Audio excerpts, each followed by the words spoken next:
Have you ever wondered about the strangest rules and bans from around the world?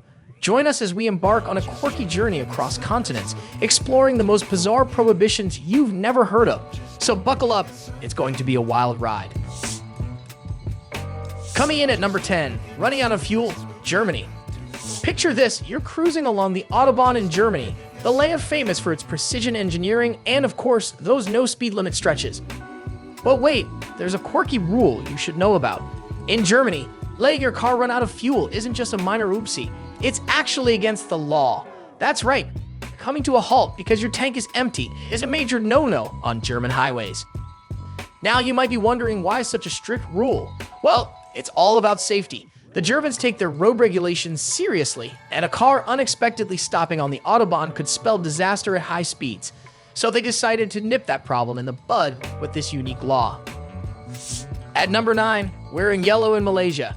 All-right fashionistas gather around for a tale of color, controversy, and culture from Malaysia. In the vibrant streets of this Southeast Asian nation, a curious fashion rule emerged in 2015. Yellow, the color of sunshine and daisies, suddenly found itself on the not-so-sunny side of the law. That's right, it wasn't about clashing colors or style trends. Instead, yellow had taken on a whole new meaning. It became the unofficial uniform of a series of high-profile protests. These demonstrations were a big deal, and the color yellow became so synonymous with the movement that it caught the attention of the authorities. At number 8, blue jeans in North Korea. Here's a quirky sartorial snippet from North Korea that might just boggle your mind. In the land where military parades are more common than fashion shows, blue jeans have found themselves on the not-so-cool list. Yes, you heard that right, in North Korea, rocking a pair of classic blue denim is a big fashion no-no, but not for reasons you might expect. It turns out blue jeans are seen as much more than just a comfy wardrobe staple. They're viewed as a symbol of Western culture, particularly that of a certain star-spangled nation. So, in a bid to keep foreign influences at bay, North Korea decided to give blue jeans the boot. Think of it as their unique way of saying thanks but no thanks to the global denim trend. At number 7, Winnie the Pooh. Poland and China. Winnie the Pooh is everyone's favorite honey-loving bear. In a rather unexpected twist, Polish parents raised their eyebrows over Winnie's casual, pants-free style. Their concern?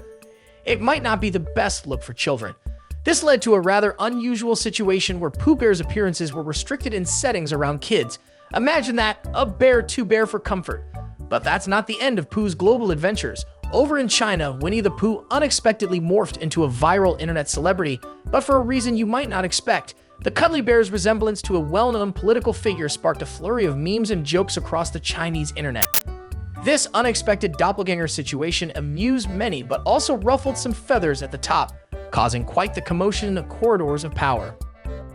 At number 6, chewing gum in Singapore.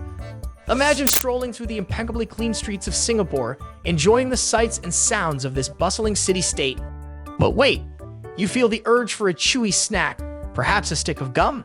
Well, you'd better have your doctor's note ready. Since 1992, Singapore has been the world's classroom in cleanliness with a rule that might make gum lovers do a double take, a ban on chewing gum.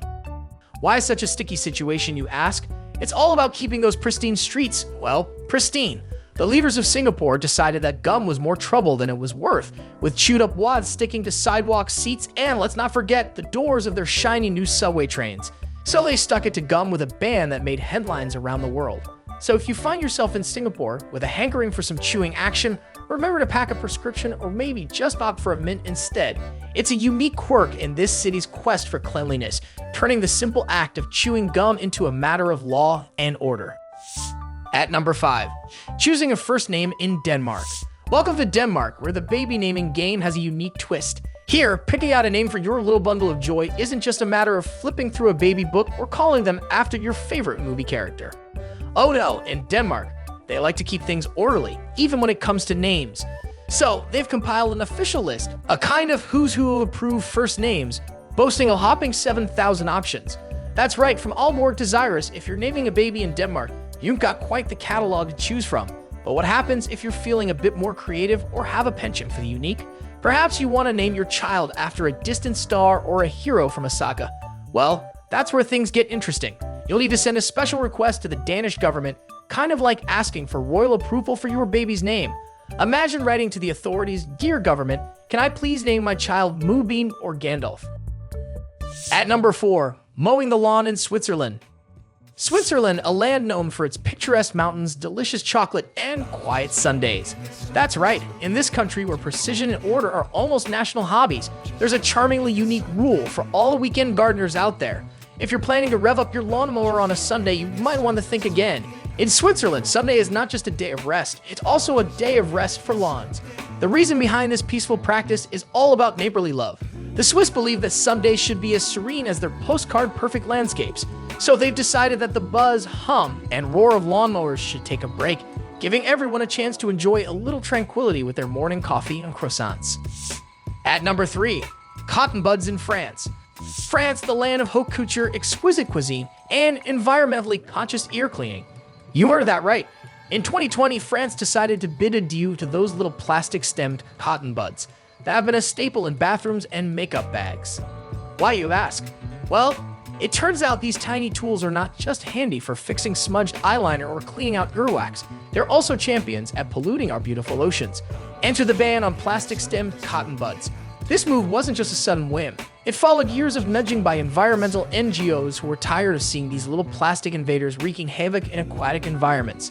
They pointed out that there are plenty of other ways to keep your ears and makeup in check without contributing to the Great Pacific Garbage Patch. At number 2, video games in Greece.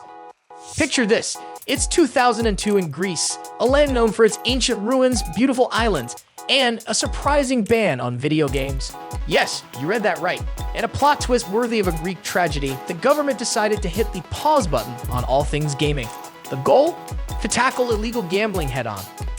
But, as it turns out, the law was about as clear as a foggy day in Athens, inadvertently banning every kind of video game in the process.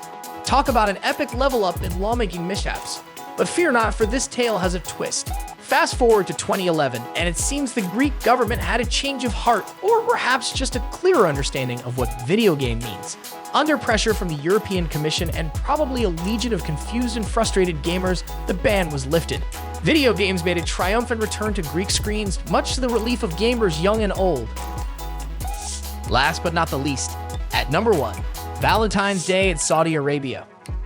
Once upon a time in Saudi Arabia, the land of sprawling deserts and ancient traditions, there was a day that dared not speak its name. Valentine's Day. This day of love and roses was a bit of a hush-hush affair. The religious police, like Cupid's less romantic cousins, had a sharp eye out for any Valentine's shenanigans. Red roses, heart-shaped chocolates. Oh, they were on the lookout. Then, in a plot twist worthy of a rom-com, things changed in 2016. The bans relaxed, and suddenly, Valentine's Day stepped out from the shadows into the Saudi sun. What was once a covert operation became a widespread, joyous celebration. Red roses and heart-shaped chocolates reclaimed their rightful place, and love was celebrated openly in the streets of Saudi Arabia. Wow, what a journey through some of the most bizarre bans and laws from around the globe.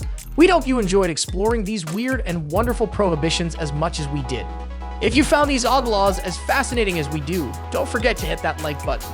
Also, make sure to subscribe to our channel and ring that notification bell so you never missed out on our fun, informative videos. And we're curious, what's the strangest law you've ever heard of? Drop us a comment below, we'd love to hear from you.